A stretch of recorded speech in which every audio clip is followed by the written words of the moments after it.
Hey there, it is quite mind-blowing how many beliefs are out there that are justified by ancient mythology and supported by nothing more than gut feelings.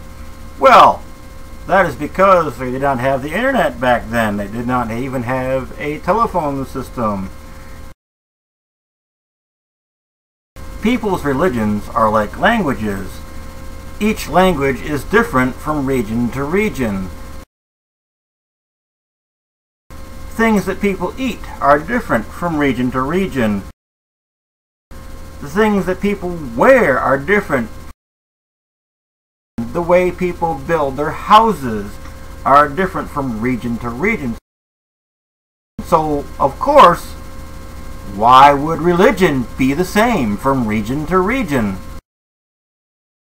And I think that the biggest sell point of any religion, generally speaking, is this punishment and reward system. The entire eternal afterlife thing. What you do here matters over there. Basically, there is something to look forward to and something to be afraid of.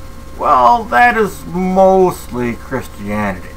There are other religions that do not have a hell, but most religions do have an afterlife. And of course the illusion that people will behave better if they think somebody is watching them, like all the freaking time. Personally, I find these ideas not only silly, but honestly rather creepy. But, at least I can understand this. Like, I get how the system manages to entrap so many people in. Entrap? I wouldn't use the word entrap. Now let's take a look at this. A couple thousand years ago, the Romans were in power, probably a little later than that. And they did pretty much anything they wanted to. They ate, they puked, they ate some more. They had orgies, didn't worry about consequences like sexual diseases.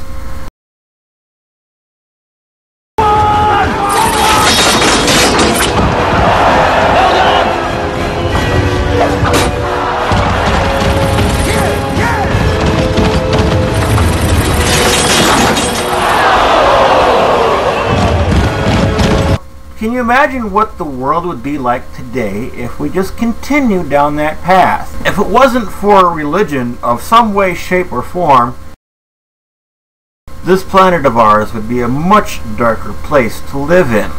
However, with doomsday groups, I just don't get it. I mean, why? What is it that makes these people tick? Why is it that in spite of their constant failure to deliver, these doomsday prophecies still always manage to survive? Well, doomsday is going to come sooner or later. That is inevitable. So, they're right in one aspect. It is coming. Nostradamus said that the world would end in 1996. Oh, this is 97 already? According to the Nostradamus prophecy, the world is gonna end in 1999. Yep, 2004, that's the year of the apocalypse. Well, maybe it's 2006, 2008, 2012! No. Nostradamus did not say that the world would come to an end in 1996. He said that the world would come to an end 3000 and something. I don't know the exact date, but we have another good 1,000 years or so before we have to really worry about anything. Unless it's by our own hand or politicians.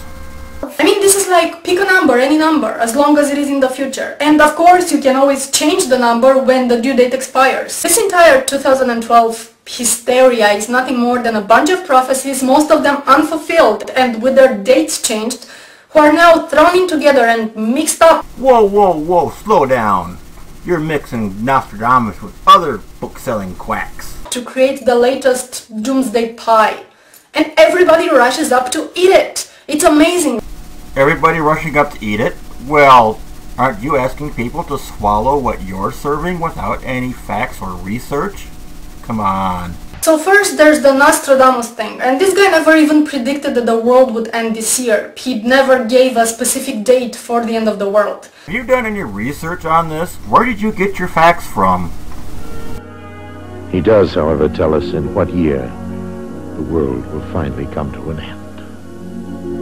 The year 3797. Actually, all his prophecies were so vague in their nature. You also have to take a look at what Nostradamus would have gone through. He wrote his prophecies, and he could have been burned as a witch. In Nostradamus' day, it was believed that only witches and warlocks, or those who served the devil, could see through time.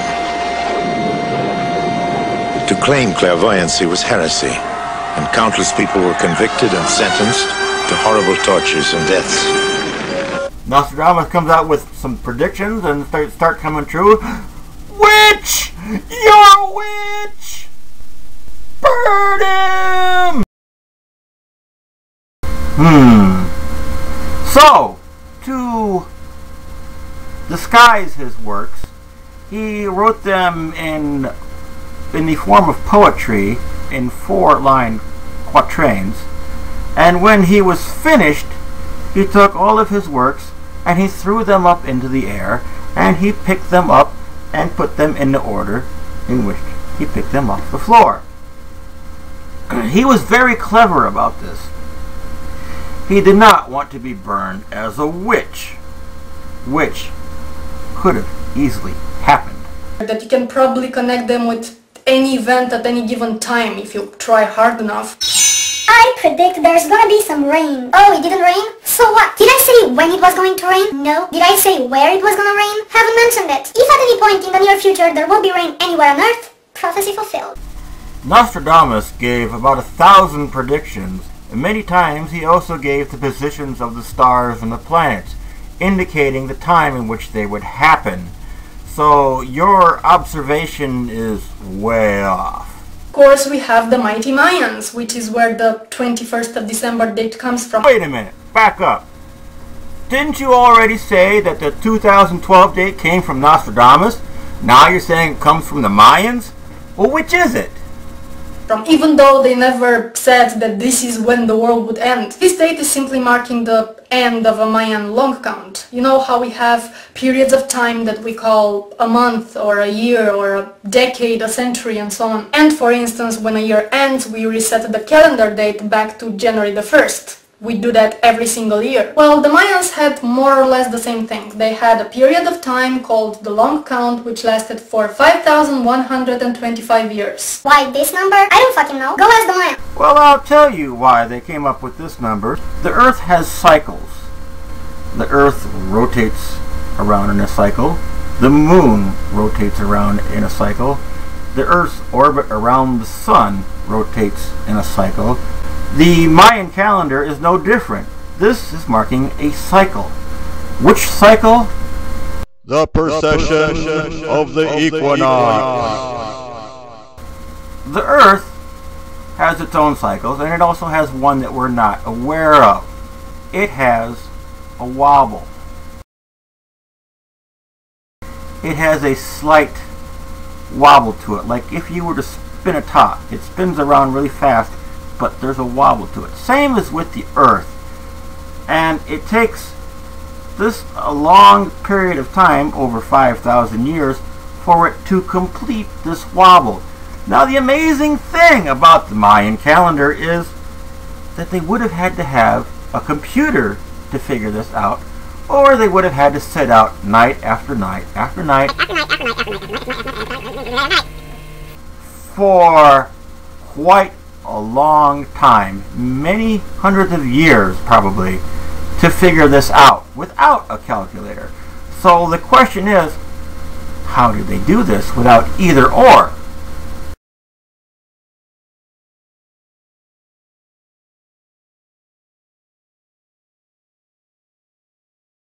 The date of 2012 is when the Earth finishes this wobble. This number? I don't fucking know. Go ask the Mayans. So this is what happens on December 21st. It is the end of a Mayan long count, and implicitly on December 22nd, it's the beginning of another Mayan long count, and the calendars would reset. Then why didn't the Mayans continue their calendar? Why did they stop after this date? They probably just got sick of counting. Who the hell cares? It's not like they could have made a calendar that lasts forever. They had to stop at some point. Why did they stop at this date? The human race has had many turning points through its history. we used to wear loincloths and make spearheads out of rock. And we were very primitive. And we had very primitive consciousness as well.